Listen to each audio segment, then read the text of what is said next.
السلام علیکم دوستو، آج ہم بات کریں گے عشرہ ذی الحجہ کے بارے میں کہ جب بڑی عید جس کو بقر عید کہتے ہیں اس سے پہلے جو 10 دن ہیں اس کی کیا فضائل ہے، حدیث میں کیا آیا ہے، قرآن میں کیا ہے اس کے بارے میں۔ تو قرآن میں ان 10 راتوں کا ذکر فرمایا گیا، والفجر ولیال عشر۔ مفسرین کا کہنا ہے کہ ان ولیال عشر 10 راتوں سے مراد ذی الحجہ کی 10 راتیں ہیں۔ ان 10 دنوں کی اور 10 راتوں کی بہت ہی فضیلت ہے۔ اس کے بارے میں حدیث میں آتا ہے کہ اللہ کے نزدیک کوئی بھی دن ایسا نہیں ہے کہ اس میں سے عمل کرنا اللہ پاک کو پسند ہو جس طرح عمل کرنا یہ 10 دنوں میں اللہ رب العزت کو پسند ہے۔ اور اسی طرح فرمایا، صحابہ نے پوچھا یا رسول اللہ کیا جہاد سے بھی یہ زیادہ افضل ہے ان دنوں میں عمل کرنا؟ تو آپ صلی اللہ علیہ وسلم نے فرمایا جی ہاں، جہاد سے بھی زیادہ افضل ہے، سوائے اس کے کہ کوئی شخص اپنا جان مال سب کچھ لگا دے اور جہاد میں چلا جائے اور وہاں جا کر شہید ہو جائے اور واپس نہ آئے، یہ تو زیادہ عمل ہے۔ لیکن اگر وہ واپس آئے تو وہ اور جو شخص اپنے گھر میں بیٹھ کر مسجد میں یا گھر میں اللہ کی عبادت کرتے ہیں اس 10 دنوں میں تو وہ زیادہ افضل ہے۔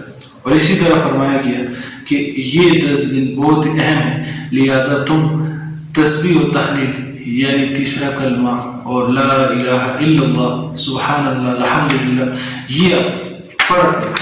اسی طرح فرمایا گیا کہ پسندیدہ عبادت اس دن میں یہ ہے کہ اگر ایک انسان اس دنوں میں اگر کوئی شخص روزہ رکھے تو وہ روزہ 1 سال روزہ رکھنے کے برابر ثواب اس کو ملتا ہے۔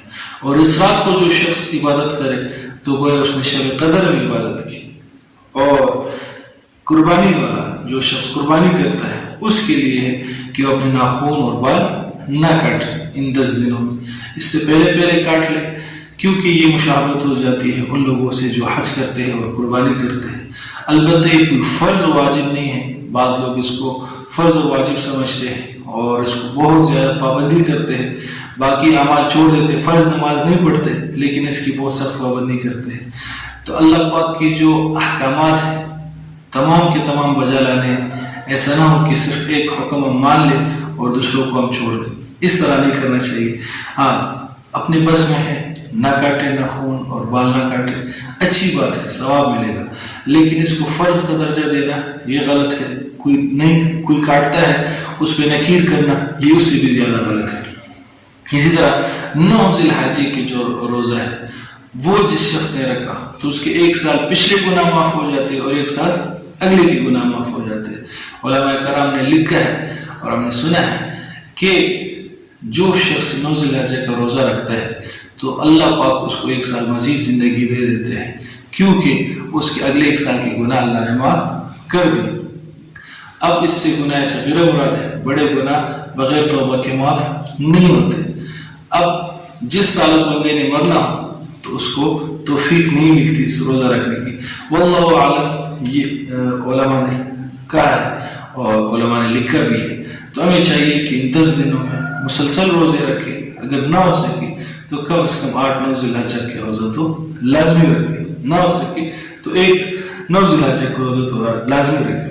اور عیدین کی جو رات ہے اس میں عبادت کرنا یہ بہت ہی نہایت ہی افضل ہے۔ اس کے بارے میں آتا ہے کہ جس نے 5 راتیں جاگ کر گزاری تو اللہ تعالیٰ اس کے دل قیامت کے دن جب سب کے دل مردہ ہوں گے اس کا دل زندہ ہوگا۔ وہ 5 راتیں پچھلے بھی میں عرض کر چکا ہوں، عید الفطر کی رات ہے، عید الاضحیٰ کی رات ہے، اسی طرح شب برات کی رات ہے، 8 ذی الحجہ کی رات ہے اور عرفہ کی رات ہے اور 15 شعبان کی رات ہے۔ تو یہ 5 راتیں جو جا کر گزارے گا، عبادت کرے گا، یہ صرف نہیں کہ جاگنا ہے اور گناہ کرنے اللہ معاف کرے، جاگ کر عبادت کرنی ہے تو اللہ تعالیٰ اس کے دل کو زندہ رکھتے ہیں اور اس پر جنت واجب ہو جاتی ہے اور قیامت کے دن مرے گا نہیں اس کا دل۔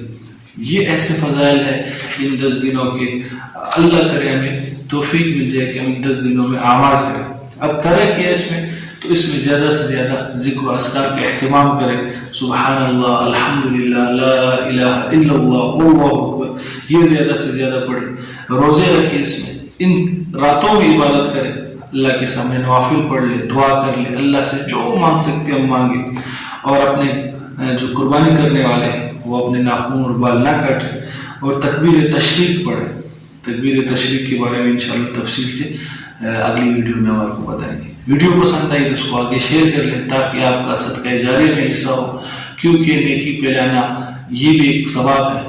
نیکی کا کام دوسرے تک پہنچانا. آپ صلی اللہ علیہ وسلم نے فرمایا کہ سرسبز اور شاداب رہے میرا وہ امتی جو میری بات سنے اور اس کو محفوظ رکھے اور اس کو دوسروں تک پہنچے اسی طرح جس طرح اس نے سنی ہے. او کما قال علیہ الصلوۃ والسلام.